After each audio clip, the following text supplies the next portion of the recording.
Pour ceux qui ne savent pas, la ministre Marietou du groupement terroriste, le RDR, qui a pris la Côte d'Ivoire en otage avec les armes,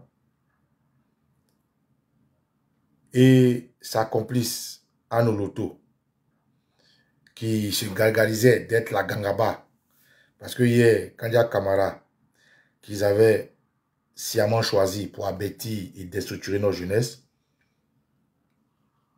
était la bourreau des syndicats des enseignants. Donc, M. Komoué a même payé les frais.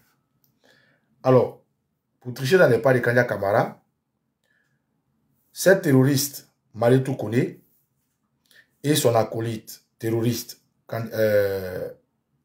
Anoloto, avaient commencé à faire un bras de fer avec les enseignants. Et quand ils ont vu que ces 2 jours, les élèves ont commencé à soutenir leurs maîtres, ont commencé à soutenir leurs enseignants, ils se sont rétractés et ont fait une doléance de discuter avec le syndicat des enseignants.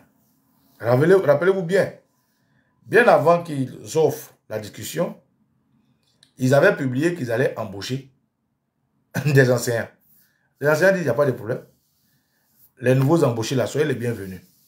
Maintenant, jetons là, vous nous devez ça. Et leur mot d'ordre de grève a été suivi sur tout le temps du territoire, à un niveau qui les a surpris. Alors, qu'est-ce qui se passe? Marietou Kone dit aux enseignants qu'elle est prête à discuter avec eux afin de trouver une solution à leurs problèmes. Et inconciliable entre eux et le groupe terroriste RDR, dont Alassane Ouattara est le Reich de la rue Le Pic. Donc les enseignants se déplacent, ils vont là-bas. Ils finissent de discuter. Ils font un premier jet de discussion qui n'aboutit pas parce qu'ils sont restés accrédités sur leur position qui est légitime. Et quelle est leur position, leur revendication? Leur revendication porte sur comment dirais-je, comment on va appeler ça même? Les conditions de travail et aussi leur salaire et beaucoup de choses qui vont avec. Parce qu'ils sont témoins de ce que, quand il y a des groupes mercenaires que Dramane Ouattara a fait venir pour le mettre au pouvoir, quand il y a des groupes terroristes qu'il a mis ça et là, des toclos, des badauds, des bras cassés, des illettrés notoires, des gens qui écrivent de la gauche vers la droite, des gens qui sont des écoles de madrasa, des écoles coraniques, qui ont pris ça et là dans le désert, dans l'autre savane, tirs de canon, on les reçoit. Aujourd'hui, on voit combien de fois le RDR paye des milliards pour que des cyberactivistes fassent leur atalakou. Et vous avez tous été témoins de la déferlation de cyberactivistes et de la démission aussi des cyberactivistes qui les mettent à nu pour dire qu'ils sont payés à 1 million par mois. Là où les instituteurs, les enseignants, les professeurs ne gagnent rien. Donc dans toute cette ambiance-là, des structures qui souffrent, des fonctionnaires de l'État qui souffrent, les instituteurs ont bien aussi, ils ont mis sur la table leurs conditions de vie, leurs conditions de travail. Hier, on a vu que c'est les docteurs qui avaient grévé, on a arrêté certains. D'autres sont au chômage. C'est le corps, comment dire, on appelle, médical qui avait aussi fait des grèves. Après les pharmacies, après toutes les structures du Côte d'Ivoire ont fait des grèves. Même les Bakaman, dont ils ont interdit l'accès à Djamé, avaient prévu des grèves. Mais comme ils sont entre RDR, pour eux, ils arrivent à gérer. Même les consommateurs. Aujourd'hui, M. Komoué qui est sur le plateau, monsieur comment il s'appelle, Komoué, je sais pas quoi, qui est sur le plateau, qui joue les équilibristes, tantôt il est lucide, tantôt il est omnibulé, tantôt il est nacidité. Tout ceux-là sont des gens que le RDR corrompt facilement. Mais les enseignants disent, écoutez, c'est nous qui donnons le savoir, nous souffrons. Nous voulons qu'on améliore notre vie. Et donc, Madame Marietou Kone prend le courage sur elle de dire, venez, nous allons discuter. Les enseignants se déplacent là-bas. Il faut un premier jet de discussion dans la matinée. Ils ne sont pas d'accord. Et dans le premier G et le deuxième G, ils décident d'aller prendre une collation, d'aller manger quelque chose. À leur grande surprise, on vient, on les encercle avec des gendarmes. Et les gendarmes citent nommément M. Bly pour dire qu'ils sont venus le chercher. Donc, quand on apprend cette information, on relaie l'information. Et je tiens à dire merci à tous les communicants, merci à vous tous qui partagez ces informations, parce que c'est des informations qui sauvent des vies. Donc, quand ça fait le boom sur la toile, ils se rétractent. Donc, on donne la parole aux enseignants et ils expliquent ceci. Écoutez, vous allez comprendre pourquoi j'ai mis en titre tentative d'arrestation des enseignants. Lequel des terroristes gouverne la Côte d'Ivoire? Parce que moi, je ne reconnais pas Alassane Ouattara comme étant président de Côte d'Ivoire. Le RDR est un groupement terroriste, au même titre que ACMI, Al-Qaïda et le truc de Ben Laden, comment on appelle ça? Al-Qaïda. Donc, ayant pris le pouvoir par les armes au cours de centaines et de milliers de morts, Ouattara n'a jamais été pour moi président de la République de Côte d'Ivoire. C'est juste quelqu'un, comme un voleur qui rentre dans une banque et met tout le monde à jour. Tu mets tout le monde à jour et s'accapare de la banque. C'est le rôle que Ouattara joue en Côte d'Ivoire. Il n'a jamais été président de Côte d'Ivoire. Il n'a jamais gagné une élection. Il n'a jamais été légitime. Il n'a jamais été même légal. C'est quelqu'un qui a pris des armes et par la force de la communauté internationale et à la tête de la Côte d'Ivoire. Donc c'est un terroriste qui a pris tout un État en otage, comme on peut voir, hein, les Boko Haram quand ils prennent des villages, comme les Gombe, où ils enlèvent les femmes de Chibok, comme on peut voir aussi les kidnappings, les enlèvements. C'est la même chose que Alassane Ouattara fait. Comme les terroristes avaient pris une partie du Mali, c'est la même chose que Ouattara fait. Donc Ouattara et son groupe djihadiste, le RDR, ont pris la Côte d'Ivoire en otage. Moi, je ne le reconnais pas comme président. Donc ce président terroriste-là, voilà ce qu'il fait. Hey, petit oublié. Écoutez, camarades, voilà, le témoignage des enseignants. Écoutez bien, hein.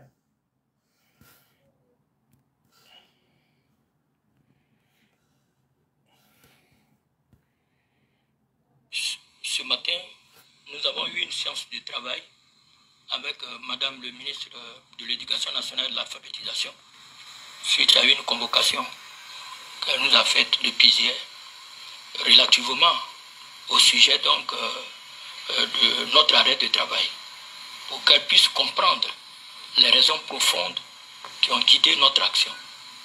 Nous avons travaillé sur ces éléments-là. Nous lui avons fait part de nos préoccupations les plus importantes pour lesquelles, pour nous, le gouvernement donc, devrait donc, donner un signal fort sur cette question.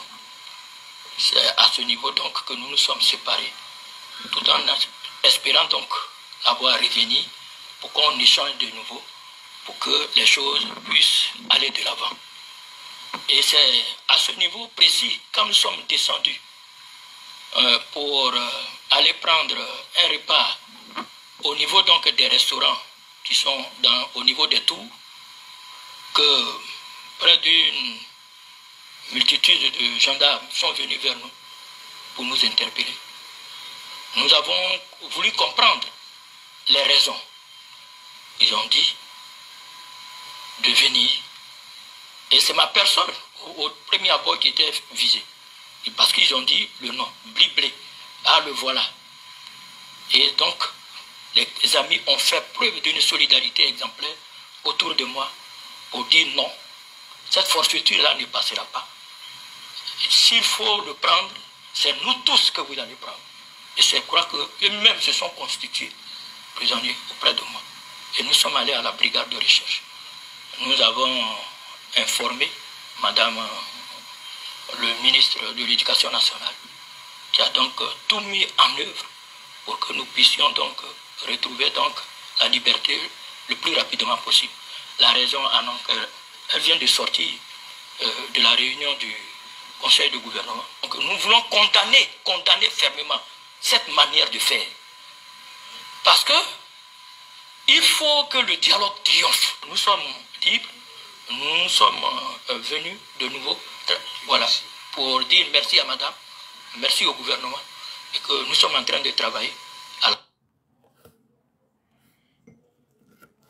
Qu'est-ce qui s'est passé là-bas? Qui gouverne, pour ne pas dire lequel, parmi les terroristes à la tête de la Côte d'Ivoire, gouverne la Côte d'Ivoire? Lequel des bandits qui sont rentrés dans notre pays avec les armes est vraiment le chef qui conduit cette meute d'hyènes affamées? Camarades, vous avez entendu la prise de parole, monsieur Blé. Il dit, eux, ils ont discuté avec un ministre du gouvernement terroriste de Dramane Ouattara. Ils ont fait une pause. Ils ont fini la première discussion. Ils sont partis à la deuxième discussion. Et entre la première et la deuxième discussion, qu'ils allaient reprendre de toute façon, ils ont décidé d'aller manger. Et à leur grande surprise, ils font nez à nez avec une horde de gendarmes. Mais qui commande les gendarmes là? Qui les commande? Puisque Marietou Koné est supposé être dans leur camp de terroristes, Marietou Koné est supposé être leur complice terroriste.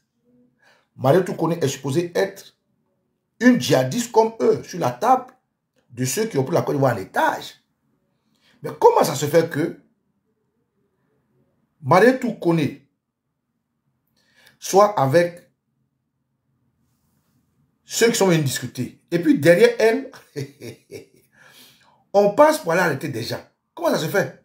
Donc la question est de savoir, mais qui commande la case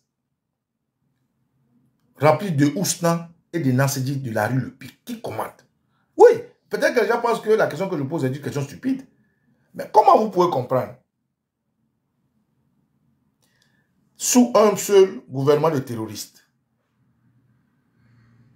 une collègue se détache pour dire je vais discuter avec eux. Et puis les autres ne sont pas formés.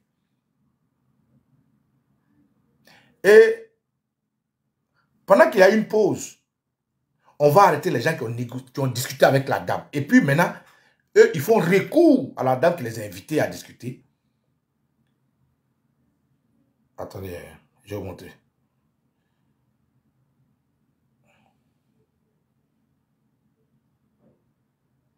Voilà. Attendez. Où sont les images là? Je cherche les images là. Voilà. Regardez ici.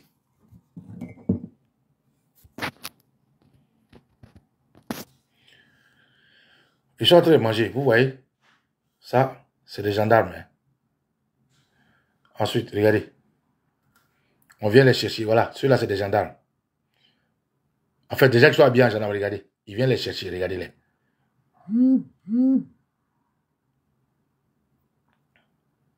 Ici, on peut bien voir. Regardez au bout là-bas. Ils sont habillés en gendarme, regardez. Voilà. Donc, qui commande la Côte d'Ivoire? Parmi les terroristes qui sont au pouvoir là-bas, là, qui commande? La Côte d'Ivoire va mal, les gars. Je vais vous laisser avec cette question. Pour vous dire que le pays ne va pas bien. Nous, on comprend maintenant pourquoi est-ce que souvent, on kidnappe des gens et les gens viennent à visage caché pour kidnapper des gens. Ça veut dire qu'il y a plusieurs djihadistes qui commandent la Côte d'Ivoire. Dramane Ouattara ne commande plus la Côte d'Ivoire. C'est-à-dire souvent, il y a des djihadistes, il y a des bandits, il y a des terroristes, ils viennent, ils prennent une banque en otage, qui se rappelle de Casa de Papel. Il y avait un film qui passait là, Casa de Papel. Une horde de personnes sont venues braquer une banque. Leur cerveau là, il est dehors. C'est-à-dire, la communauté internationale qui a mis les terroristes là dans la banque là, le RDL, là, ils sont dehors. Eux, ils sont leur cerveau. Et celui qui donnait les initiatives, on l'appelait le prof. Et maintenant, dedans là-bas, parmi les braqueurs là, chacun veut commander chacun. Donc, il n'y a plus de chef. C'est comme ça la Côte d'Ivoire est aujourd'hui. C'est pour ça que je pose la question, mais qui? Lequel des terroristes? Parce que c'est tous des terroristes. Dramano, sa femme Ève Viviane Ouattara, la communauté internationale, tous ceux qui l'appellent ministre, tous les députés, les sénateurs, tous ceux-là, ils sont tous des terroristes. Parmi eux qui gouvernent. Parce que ce n'est pas logique.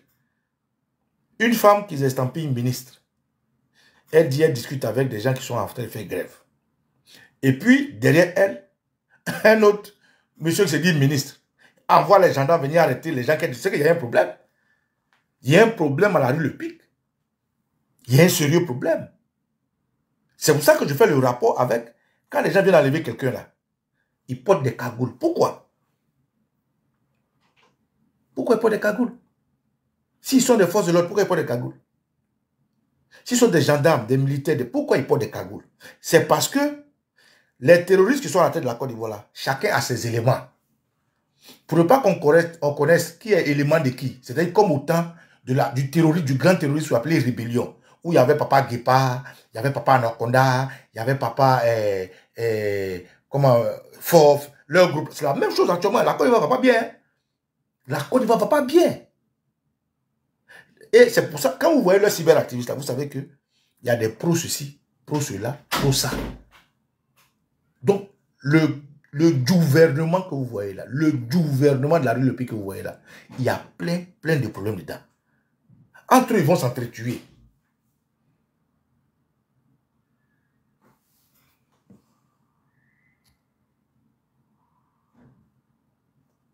Entre eux, ils vont s'entretuer. Moi, je veux juste comprendre qui gouverne parmi les terroristes là, qui gouverne la Côte d'Ivoire. Par exemple, c'est le terroriste Alassane Dramane Ouattara. Avant que celle qu'il appelle son ministre décide d'aller négocier avec les gens, il serait informé. On est d'accord ou pas? Je reprends. Si c'est le terroriste Alassane Dramane Ouattara, le terroriste en chef qui gouverne, avant que celle qu'il appelle ministre là, Mariétou Kouni, décide d'aller discuter avec les terroristes, et pardon, avec les enseignants, il est au courant. Donc c'est avec son aval, avec sa bénédiction qu'elle va négocier. Maintenant, pourquoi elle négocie avec des gens et en pleine pause de négociation, lui encore, il va ordonner qu'on aille arrêter les gens. Et puis on arrête les gens là. Et puis encore, lui encore, elle va le voir encore pour libérer les gens. Il y a un problème, il y a quelque chose qui ne va pas. Soit il est malade, il n'est pas normal. Soit il est dans un bicéphalisme crânien qui a un problème. Soit il y a un downstate dans l'état du Côte d'Ivoire. C'est-à-dire il y a un état d'un état. Il y a des commandants sous les commandements. Il y a des gens qui donnent des ordres dans les ordres. Et dans cet état-là, le pays est dans... C'est-à-dire c'est comme un no man's land. Donc je comprends pourquoi souvent des gens viennent encagouler. Ils enlèvent des gens. Je comprends pourquoi souvent les gens disparaissent. On ne sait pas où ils sont. Et puis quelques jours après, on les trouve à la Maca. Je comprends pourquoi, je sais pas, un jour là, des gens parlaient d'un certain nombre de prisonniers politiques. Et puis Dramane a dit non, qu'il n'y a pas de prisonniers politiques avant que lui-même vienne se rendre compte qu'il y a des prisonniers politiques. C'est-à-dire qu'il y a quelqu'un en Côte d'Ivoire qui arrête les gens quand il veut, comme il veut. Sans rendre compte au chef terroriste en chef qui est Dramane Ouattara. Il y a quelqu'un qui prend des décisions sans que ses autres collaborateurs terroristes ne sachent. Et c'est cette personne qui vient d'exposer aujourd'hui le problème du RDR. Peut-être cette petite vidéo ne va pas ouvrir trop vos yeux, mais de vous à moi, je vous pose la question. Lequel des terroristes gouverne la Côte d'Ivoire? Sinon, il y aurait une logique entre le fait que celle qui se fait appeler ministre, Mariétou Kouni, vienne négocier avec les enseignants et leur discussion qui partent à la maison. Mais comment ils peuvent attendre de négocier avec quelqu'un? Ils n'ont pas fini. Et puis, il y a un autre groupe qui vient les arrêter. C'est qu'il y a des gens qui prennent des ordres sous les ordres. C'est qui? Voilà pourquoi je pose la question. Allez réfléchir. Lequel des terroristes gouverne la Côte d'Ivoire? Soit Ouattara, comment, il est dans un Alzheimer qui ne dit pas son nom, c'est-à-dire, il prend une décision, après il l'oublie. Ou bien, il est bipolaire. Ou bien, il y a dans le RDR, à la rue Le Pic, plusieurs chambres de décision. Et ces chambres de décision s'entrechoquent. Ils ne se coordonnent pas. Voilà ce qui a donné ce résultat-là. Et je vous fais écouter encore une fois de plus. Écoutez bien. Encore, vous allez comprendre ce que je veux dire. Écoutez encore. Parce que ce n'est pas normal que des gens viennent discuter avec quelqu'un qui est dans leur camp et que derrière cette personne... Ce matin, nous avons eu une séance de travail avec Madame le ministre de l'Éducation nationale et de l'Alphabétisation, suite à une convocation qu'elle nous a faite depuis hier, relativement au sujet donc de notre arrêt de travail, pour qu'elle puisse comprendre les raisons profondes qui ont guidé notre action. Nous avons travaillé sur ces éléments-là. Nous lui avons fait part de nos préoccupations les plus importantes, pour lesquelles, pour nous, le gouvernement donc, devrait donc, donner un signal fort sur cette question. C'est à ce niveau donc que nous nous sommes séparés, tout en espérant donc la voir revenir pour qu'on échange de nouveau, pour que les choses puissent aller de l'avant. Et c'est à ce niveau précis, quand nous sommes descendus pour aller prendre un repas au niveau donc des restaurants qui sont au niveau des tours, que près d'une multitude de gendarmes sont venus vers nous pour nous interpeller. Nous avons voulu comprendre les raisons. Ils ont dit de venir. Et c'est ma personne au premier abord qui était visée. Et parce qu'ils ont dit le nom, Bliblé. Ah, le voilà. Et donc, les amis ont fait preuve d'une solidarité exemplaire autour de moi pour dire non, cette forfaiture-là ne passera pas. S'il faut le prendre, c'est nous tous que vous allez prendre. Et je crois qu'eux-mêmes se sont constitués prisonniers auprès de moi. Et nous sommes allés à la brigade de recherche. Nous avons informé Madame le ministre de l'Éducation nationale, qui a donc tout mis en œuvre pour que nous puissions donc retrouver donc la liberté le plus rapidement possible. La raison, elle vient de sortir de la réunion du Conseil de gouvernement. Donc nous voulons condamner fermement cette manière de faire. Parce que il faut que le... Vous avez compris? Ça veut dire que la femme même là, la femme même elle est surprise. Marie tout connaît même, ne savait pas qu'on les avait arrêtés. Elle allait faire le conseil des ministres. C'est là-bas, grâce à vous, grâce à Internet, grâce à votre dénonciation, qu'elle a été informée, que les gens avec qui elle vient de causer là, et on les a arrêtés. Qui les a arrêtés? Lequel des terroristes gouverne la Côte d'Ivoire? Parce que c'est juste une logique. Elle est au conseil des ministres avec ses collègues. Donc quand même, elle a pris la peine la veille d'inviter les professeurs. C'est la veille, c'est-à-dire que ça a été mûrement nourri. Ça veut dire qu'elle a eu la permission de sa hiérarchie, le terroriste Alassane Ouattara. Mais comment ça se fait que la veille, Alassane Ouattara lui donne la permission d'aller négocier? Le jour J, elle a fini de négocier. On attend la deuxième étape de la négociation. Elle laisse les gars aller faire aller déjeuner. Elle retourne au conseil des ministres. Et c'est au conseil des ministres qu'elle apprend qu'on a arrêté les gens. Et maintenant, elle négocie pour les libérer. Il y a un problème. Qui gouverne cette banque qu'ils ont pris en otage? Qui gouverne ce pays qu'ils ont pris en otage? C'est pour ça que je vous dis, rappelez-vous du film Casa de Papel, où quelqu'un qui est dehors, qui s'appelle professeur, qui est le cerveau, envoie des gens dans la banque, et une fois dans la banque, chacun veut commander. Association de malfaiteurs, ça finit toujours mal. Il y a un problème au RDR. Il y a un problème dans la gestion de la banque qui sont en train de cambrioler, qui est la Côte d'Ivoire. Il y a un problème dans ces terroristes-là qui ont pris les armes pour nous prendre en otage. Et voilà pourquoi il y a tout ce désordre-là. Les gens s'accagoulent, ils enlèvent quelqu'un, le lendemain il disparaît, on le retrouve ici. Quand tu poses des questions au ministre d'État, il ne voit pas. Tu poses des questions à tel ministre, il ne voit pas. Et les gens sont dans un désordre total. Donc, camarades, c'est comme il dit, c'est ce qu'on appelle mission dans mission. La pauvre ministre, elle n'est pas au courant. Ses collègues ont enlevé des gens. Est-ce que c'est son patron, le trésor qui a enlevé les gens? On ne sait pas. Ce qui est sûr, les enseignants se sont retrouvés dans une histoire sans tête ni queue et on vient de les libérer parce qu'il a bien maintenant failli appeler le terroriste Alassane Ouattara pour qu'il pose la question de savoir mais qui les a arrêtés, pourquoi ils les a arrêtés, c'est quoi ça? C'est quoi ça? C'est quoi ça? Camarades, c'est ce que je voulais partager avec vous. Posez-vous la question. Qui gouverne? Lequel des terroristes à la tête de la Côte d'Ivoire gouverne la Côte d'Ivoire?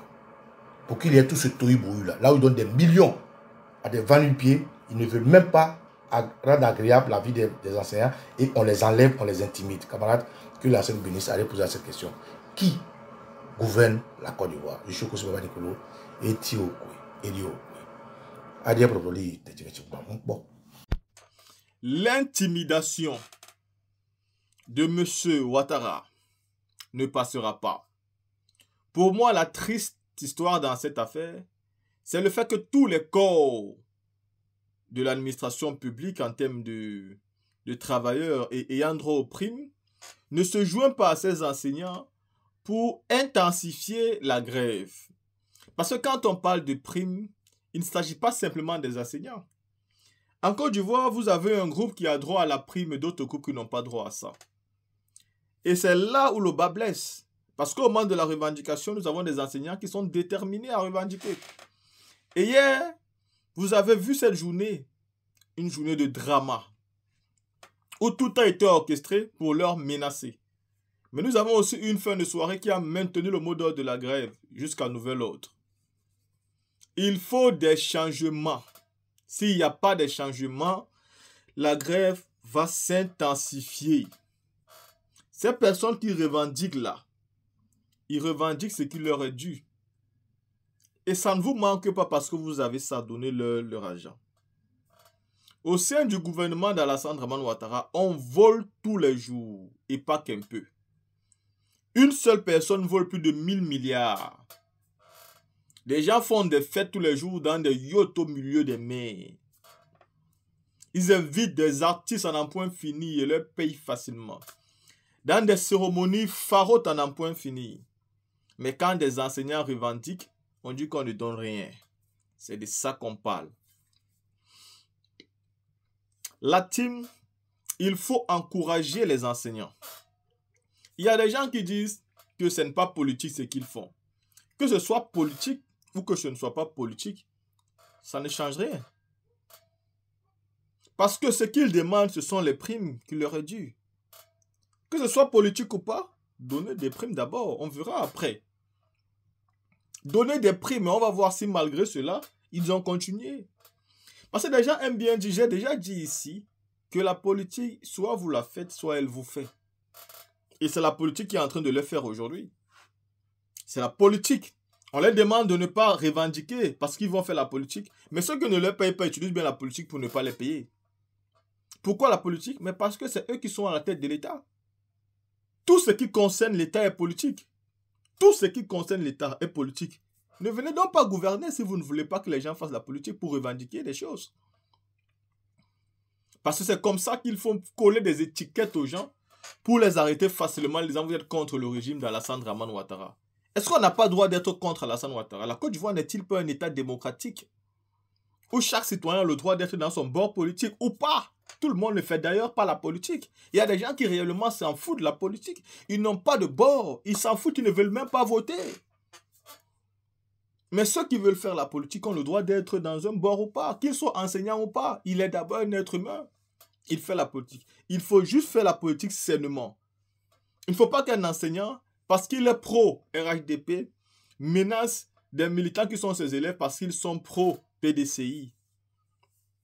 Voyez-vous? Il faut faire la politique sainement et pouvoir faire la différence. La politique, ce n'est pas l'art du vivre séparément, ça doit être l'art du vivre ensemble. Le leader doit prôner ça, le vivre ensemble. S'aimer malgré nos différences. Et même quand on a des différences, on doit se battre pour qu'on puisse parler. Je peux ne pas être d'accord avec vous, mais je dois me battre pour que ce que vous avez à dire, vous le dites quand même. C'est la différence avec Ouattara. S'il n'est pas d'accord avec vous, vous ne pouvez pas parler. Si vous voulez parler, faites-lui un silence. Et c'est ce que nous ne pouvons pas encourager. La team, vous venez d'écouter cette vidéo de Koussibaba Nekolo. Dites-nous ce que vous pensez, on se voit pour une autre vidéo.